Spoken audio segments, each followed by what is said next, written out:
Hey guys, it's Jade and welcome back to Cedar Zoo. Now this will be a shorter episode today, but however we've got jam-packed as usual. Today we'll be starting on, well, what I'm going to be calling like the Everglades Swamp section of the park. I've sort of been watching some other creators do it, and I thought it was a good idea to do. So we're just going to start off doing a bunch of different little canals and lakes and make it into a nice little swamp area with lots of information as usual, because we like our guests to be very informed of all the animals that are in the enclosure, and we also like to have a nice big enclosure for all of them. Now for this one I didn't have the idea of doing a crocodile Everglades, so basically I wanted it to just be sort of, yeah, Everglades,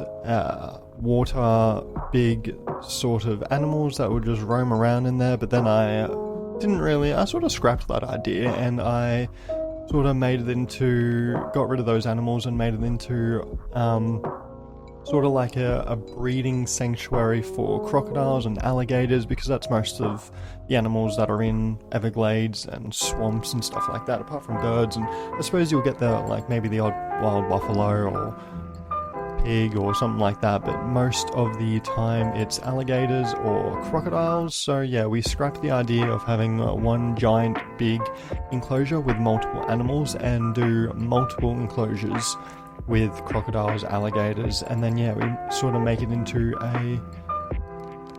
a breeding Everglades sanctuary, which I think it looks really good. Doing a bunch of decorating as usual, just trying to get it to look overgrown, very green, very lush as usual. I do like my enclosures to look very well detailed, so we do lots of rock work, but this is sort of the main bit for these buffaloes, so it does change a little bit over time for the crocodiles and stuff like that. So we did end up changing it a bit, but yeah, you saw there changing the color of the actual water to make it look more like a swamp. And then we're just doing some lighting in this long ass tunnel here, because that's sort of the only way for people to get into this area. We do add another path around the actual swamp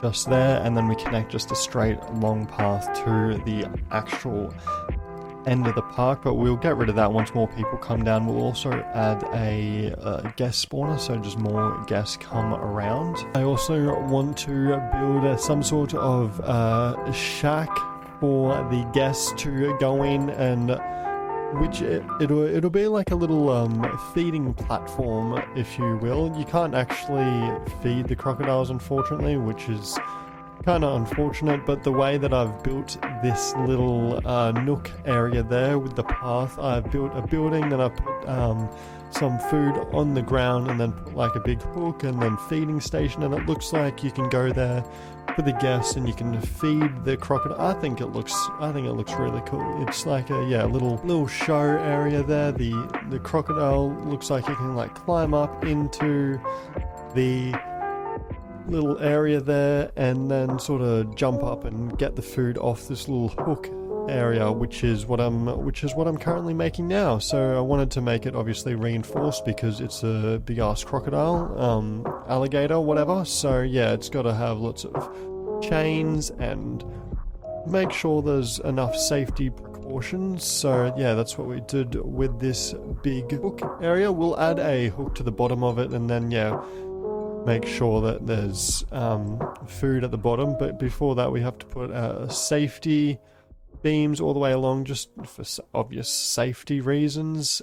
Just I don't want guests falling over, because that would look very bad for the park. All right, we do not want a lawsuit coming for this zoo, because yeah, they wouldn't last very long in this area.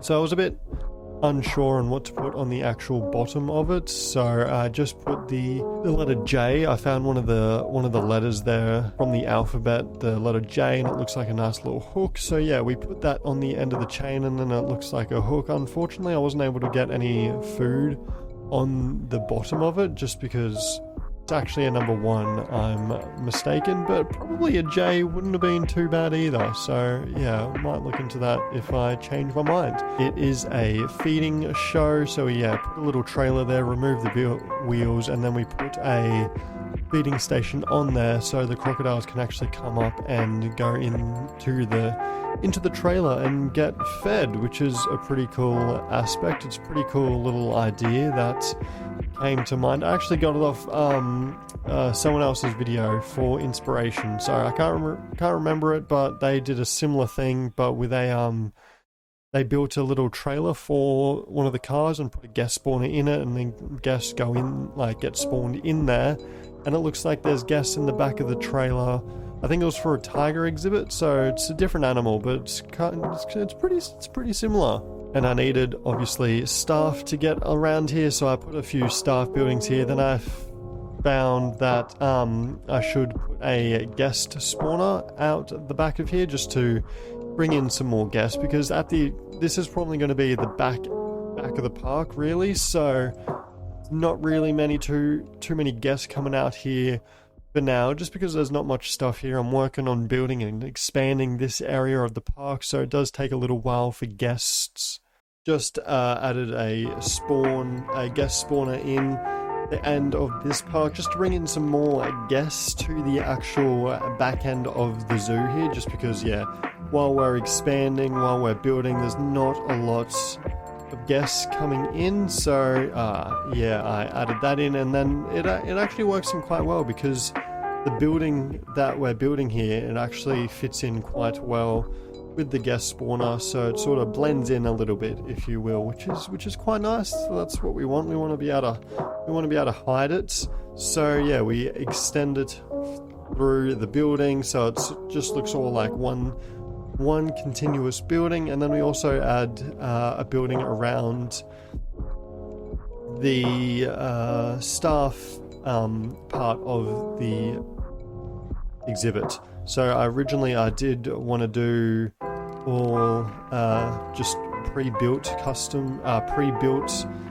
staff buildings, but I went against that and just did their own singular buildings, and then did a similar building to this one, so it sort of looks like it's all one construction build, if you will. So yeah, it's got the concrete cobblestone walls, the wood roof, and it just looks like it's all one. It flows, which is quite nice. Yeah, I have been streaming on Twitch, so yeah, that'll be linked down below. We did actually a bit of we added a tram stop here just to obviously bring in some more guests again. So yeah, we did that building over on the stream. So yeah, go check me out over there. Yeah, we'll leave a link in the description down below if you are not already subscribed over there, because you know, you're missing out. We do some cool stuff over there. We do some fun stuff. We get in a couple big gals. So we might actually do another information building, walkthrough exhibits, with just a lot of information and pictures and stuff about breeding and their environment and all that sort of stuff. So I think that might be a cool little project, because they are itty bitty babies. They're like a meter long, not even, I don't know, pretty tiny compared to some of the bigger ones that we put in the exhibit. But right now we are doing the staff part of it. So yeah, just add a bunch of staff buildings that we need. We need like veterinarian, the keeper hut, the staff room, just a bunch of stuff. Do a building all the way around it and hide it all, hide the power and water pump as well, because that's pretty ugly in the background just there.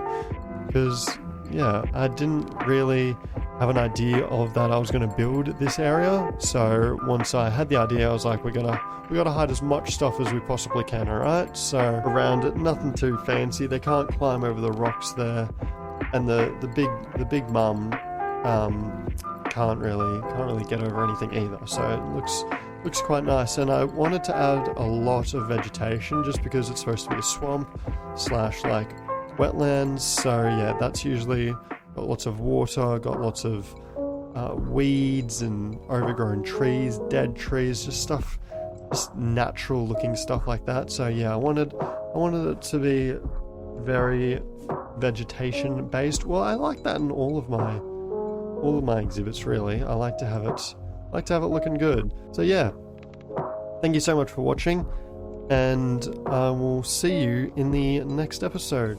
See ya.